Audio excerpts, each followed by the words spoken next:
ആരും ചത്തില്ലല്ലോ. ഒരു കാര്യം ചെയ്യേ, നമ്മുടെ ആൾക്കാരെ ആശുപത്രിയിലേക്കാക്ക്. ആ കാര്യം ഞാൻ ഏറ്റെന്ന്. എന്താ? നമ്മുടെ ബോട്ട് ജോലിക്കാരും വള്ളക്കാരും തമ്മിൽ കടപ്പുറത്ത് വെച്ചൊരു വഴക്ക്. കാര്യം വള്ളക്കാർ വലയിടുന്നിടത്ത് നമ്മുടെ ബോട്ട് ചെല്ലാൻ പാടില്ലെന്ന്. പാടില്ല. ബോട്ടുകാർക്ക് പുറംകടലിൽ പോകാമല്ലോ. വള്ളക്കാർ വലയിടുന്നിടത്ത് എന്തിനു പോകണം? അതിനവര് കടലിൽ വെച്ച് നമ്മുടെ ജോലിക്കാരെ തല്ലി. അതിനിപ്പോ പകരം തെളിച്ചതാണ്. പിന്നെന്താ വെറുതെ വിടണോ? അതിർത്തിരിക്കാനും ഭാവം വെക്കാനും കടൽ അവരെ അപ്പന്മാരുടെ വകയാ. അതേടാ, രാവും പകലും നോക്കാതെ വെയിലും മഴയും വകവയ്ക്കാതെ ഒരു നേരത്തെ ആഹാരത്തിന് വേണ്ടി കടലിൽ പോകുന്നുണ്ട് വകയാടാ കടൽ. അത് നിനക്ക് നിന്റെ അപ്പനും മനസ്സിലാവില്ല. ചേട്ടാ, കടപ്പുറത്ത് ബഹളം. വള്ളക്കാരെല്ലാം ഇങ്ങോട്ട് വന്നുകൊണ്ടിരിക്കുന്നു.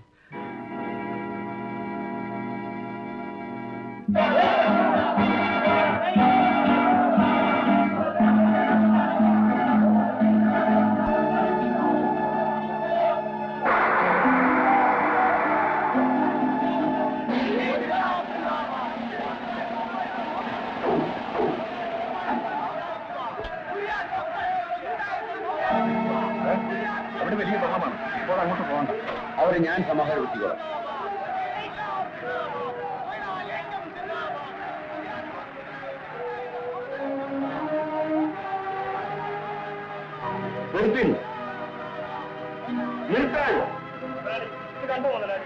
തെറ്റ് ഞങ്ങളുടെ ഭാഗത്താണ്. കുറ്റം ഞാൻ സമ്മതിക്കുന്നു. എല്ലാത്തിനും പരിഹാരമുണ്ടാക്കാം. നിങ്ങളെല്ലാം കൂടി ഓഫീസിലേക്ക് വരും. നീ ആൻഡ്രൂസിന്റെ മോനല്ലേ? നീയും പോയോ തല്ലിന്? വാങ്ങിച്ചോ. നിന്റെ പേരെന്താടാ? പീറ്റർ. പഴമ്പള്ളിയില്. പഴമ്പള്ളിയിലെ ഔഷപ്പിന്റെ പഴന. വാങ്ങിച്ചോ. നിന്റെ പേരെന്താ? നീ ആരുടെ മോനാ? എനിക്ക് തന്തയില്ല. എന്തിനാ ഓരോരുത്തരുടെ ഊരും പേരും ചോദിക്കുന്നു? ഇതാ പൈസ, ഇതാ പൈസ.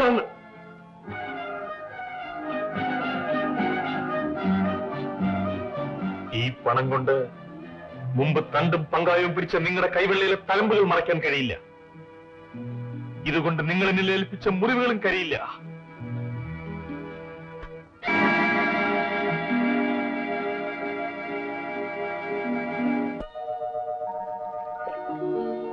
തരകനെ ഞാൻ അന്വേഷിക്കാത്ത ഒരു സ്ഥലം ബാക്കിയില്ല. ഒടുവിൽ അറിഞ്ഞ താൻ ഈ വർക്ക് സ്പോട്ടിലുണ്ടെന്ന്. ഒരാളെ വിട്ടിരുന്നെങ്കിൽ ഞാൻ അങ്ങോട്ട് വരുമായിരുന്നല്ലോ. അത് സാരയില്ല. കടലിൽ കല്ലിടുന്നത് തന്റെ കുത്തകയാണല്ലോ. അല്ലെങ്കിലും ആരെങ്കിലും തന്നെ പേടിച്ച് രംഗത്ത് വരുമോ? വർക്കി, എന്റെ തൊഴിലിൽ മത്സരിക്കാൻ ഞാൻ ഒരുത്തരെ സമ്മതിക്കില്ല. അപ്പോഴേ തരകൻ, ഞാൻ ഇന്നലെ ഫോണിൽ പറഞ്ഞ കാര്യം. കരിമലക്കൂപ്പിന്റെ കാര്യമല്ലേ? അത് ഞാൻ ഏറ്റിരിക്കുന്നു. നാളെയാണ് ലേലം. തരകനൊരു വാക്ക് പറഞ്ഞാൽ അത് വാക്കാണ്.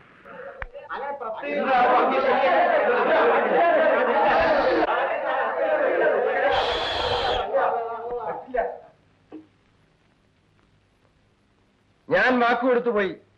ലേലത്തിൽ ഈ കൂപ്പ് ബോട്ടുകാരൻ കുര്യാക്കോസിന് ഉറപ്പിക്കണം.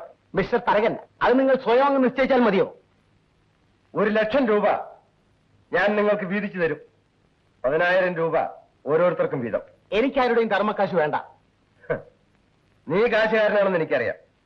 എന്നാലും കൃഷ്ണൻകുട്ടി, ഈ തരം പൊതുപ്രശ്നത്തിൽ നമ്മൾ അന്യോന്യം സഹകരിക്കണ്ടേ? പൊതുപ്രശ്നം മിസ്റ്റർ തരകൻ, ആ വേലയെല്ലാം കയ്യിലിരിക്കട്ടെ. അതിന് എന്നെ കിട്ടില്ല. അപ്പോൾ കൃഷ്ണൻകുട്ടി ഈ ലേലത്തിൽ മത്സരിക്കാൻ തന്നെ ഉറച്ചോ? സർക്കാർ ലേലത്തിൽ പങ്കെടുക്കാൻ നിങ്ങളുടെ സമ്മതം ആവശ്യമില്ലല്ലോ. ഞാൻ മത്സരിക്കും. കാണാം. കാണാം.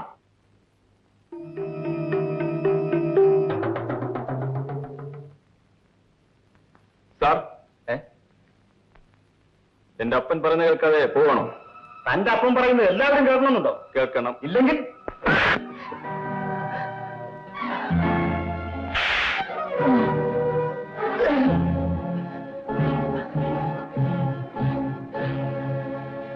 ആര് പിടിച്ചു? കൊല്ലത്തുകാരൻ കുര്യാക്കോസ് മുതലാളിയെ പിടിച്ചത്. എന്റെ മുതലാളിയുടെ വലിയ കൂട്ടുകാരനാ. മുതലാളി വിചാരിച്ചുകൊണ്ടാ ഇത്ര ചുടുവിനടിച്ചത്. മുതലാളി വരുന്നു. എന്റെ കാറിപ്പോ. ശരി.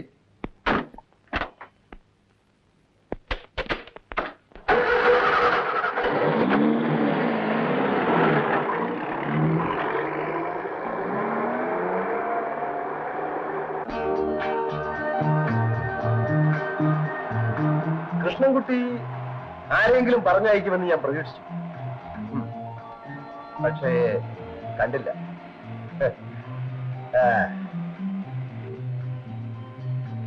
ചുരുങ്ങിയത് 15 ലക്ഷം രൂപയെങ്കിലും ഈ കൂപ്പിൽ നിങ്ങൾക്ക് ലാഭം. തരകന്റെ കമ്മീഷൻ ചോദിക്കുകയാണ്. ചോദിക്കും, പക്ഷെ ഇവിടെ വെച്ചല്ല, വീട്ടിൽ വെച്ച്.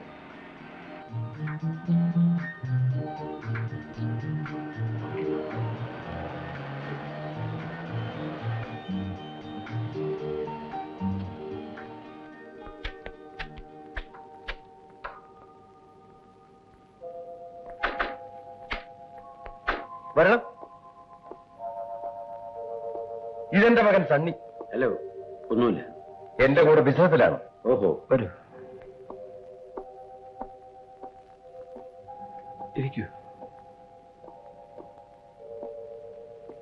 ഞാൻ ചോദിക്കുമെന്ന് പറഞ്ഞില്ലേ, കമ്മീഷൻ അത് ഇവന് വേണ്ടിയാണ്.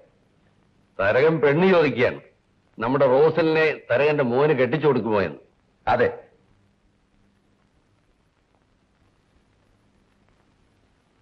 മീൻപിടുത്തം അരയന്മാരുടെ തൊഴിലാണ്. അത് ഞങ്ങളോട് ചെയ്യാൻ പറയുന്നത് ക്ഷണിച്ചു വരുത്തി അവമാനിക്കലല്ലേ? എന്താ ആലോചിക്കുന്നത്? ഒന്നുമില്ല. എങ്കിൽ പറ, സമ്മതമാണോ? എനിക്ക് അഭിപ്രായ വ്യത്യാസമൊന്നുമില്ല. നിന്റെ സമ്മതമാണ് അറിയേണ്ടത്.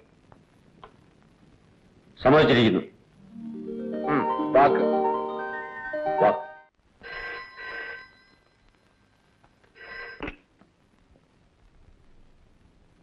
സ്ത്രീയോ? ആ, വരാൻ പറയും.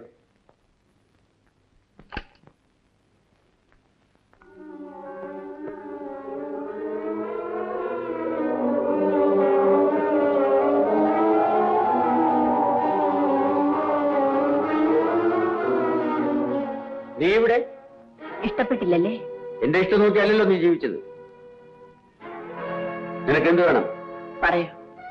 എന്റെ മകന്റെ മുമ്പിൽ വെച്ച് അവന്റെ അപ്പൻ ആരാണെന്ന് ചോദിച്ചില്ലേ? അതിനുത്തരം പറയാൻ. കേൾക്കണം. എനിക്ക് കേൾക്കണ്ട. കേൾക്കണം. എനിക്ക് പറയാനുള്ളത് നിങ്ങളെ കേൾപ്പിക്കാതെ ഞാൻ പോവില്ല. പോവില്ലേ? ഇല്ല. അന്നാ കളപ്പുറത്ത് നിന്നെ കൊല്ലേണ്ടതായിരുന്നു. ഒറ്റോ ഇനി നീ ഇവിടെ നിന്നാൽ കൊല്ലുമില്ലേ? മിസ്റ്റർ കുര്യാക്കോസ്, പേടിപ്പിക്കരുത്.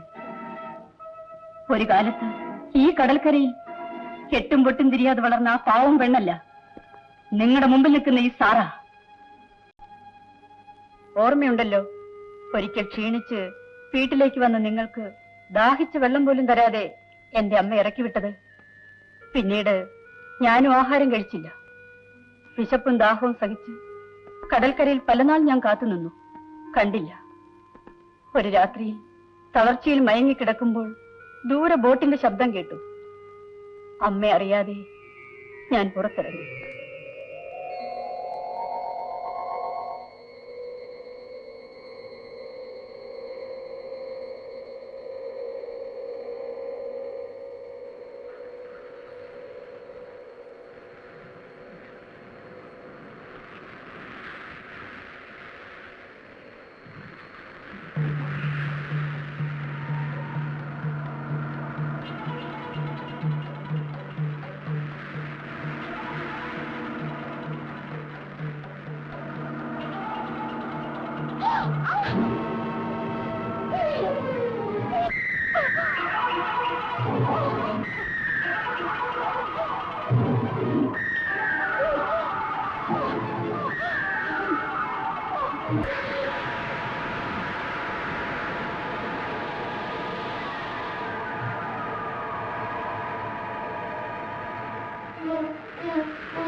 അന്നൊരു വാക്ക് നിങ്ങൾ ചോദിച്ചിരുന്നെങ്കിൽ.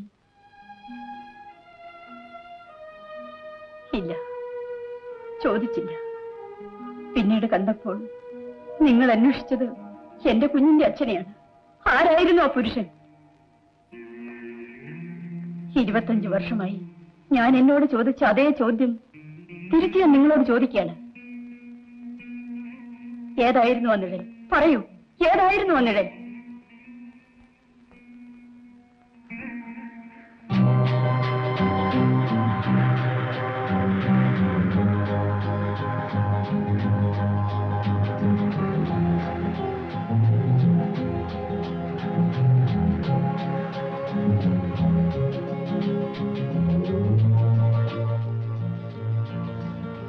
ഡാഡി,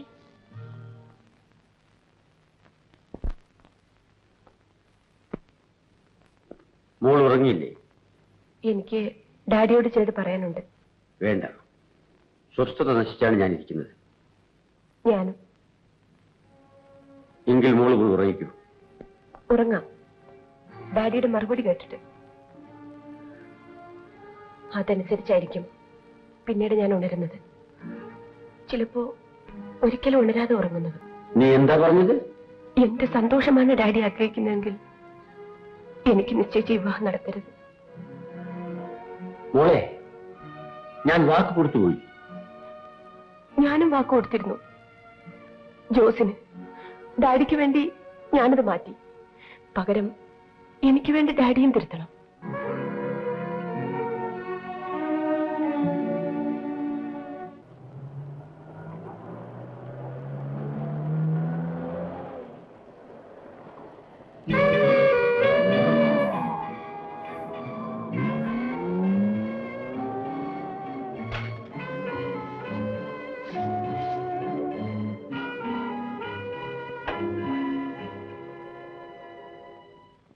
ആരാണ് അവിടെ കുടി കെട്ടുന്നത്? അറിയില്ല മുതലാളി. പോയി പൊളിച്ചു കളയടാ. വരുന്നടാ, വരി. ആരാണ് അവിടെ കുറിഞ്ഞു കെട്ടുന്നത്? ഞാനാ. ഉടനെ പൊളിച്ചു മാറ്റിക്കോ. മുതലാളി വൈകിട്ട് ഈ വഴിക്ക് പോകുമ്പോ കണ്ടുപോകരുത്. ആര്? മുതലാളിയോ? ഏതവനാൽ ഈ കുടിൽ ഇവിടെ തന്നെ കാണും. ഇത് പുറമ്പോക്ക. നിന്റെ ഒരു പുറമ്പോക്ക്. പൊളിക്കണം വാസു.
കല്യാണം ഉറപ്പിച്ച് മനസ്സ് ചോദ്യത്തിന് തീയതി നിശ്ചയിക്കാൻ വന്ന എന്നോടാണോ പറയുന്നത് മകൾക്ക് സമ്മതമില്ലെന്ന്?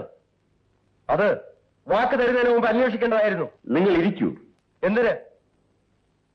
പണ്ട് ഈ കടപ്പുറത്ത് മീൻചപ്പ് പെറുക്കി വിറ്റ തന്റെ ബന്ധമിനി എനിക്ക് വേണ്ട. തരകൻ,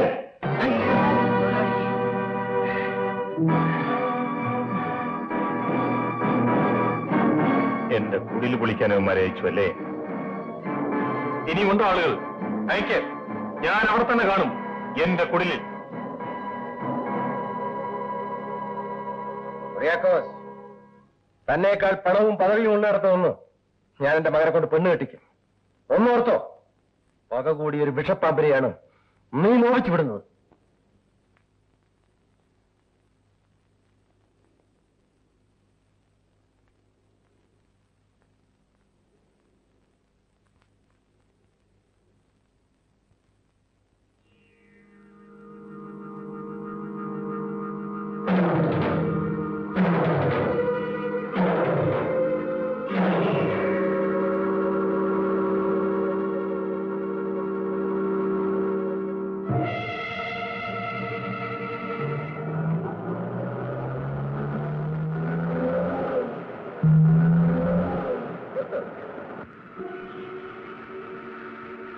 ആൻഡോ സാർ അവനെ എടുത്ത് കയറ്റി.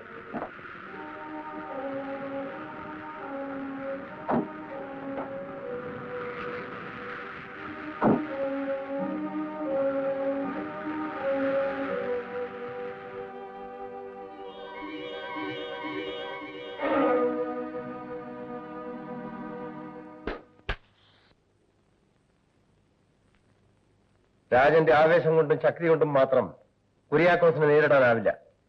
നീ എന്റെ കൂടെ നിൽക്കും. അവനെ എങ്ങനെ നേരിടണമെന്ന് ഞാൻ നിന്നെ പഠിപ്പിക്കാം. രാജൻ എന്ത് പറയുന്നു? നിൽക്കാം. ആൻഡോ മുതലാളി. കടലിൽ ജീവിച്ചവനെ കരയിൽ വളർത്താനാണ് നിന്നെ ഏൽപ്പിക്കുന്നത്. രാജനെ ഒരു രാജനാക്കാം.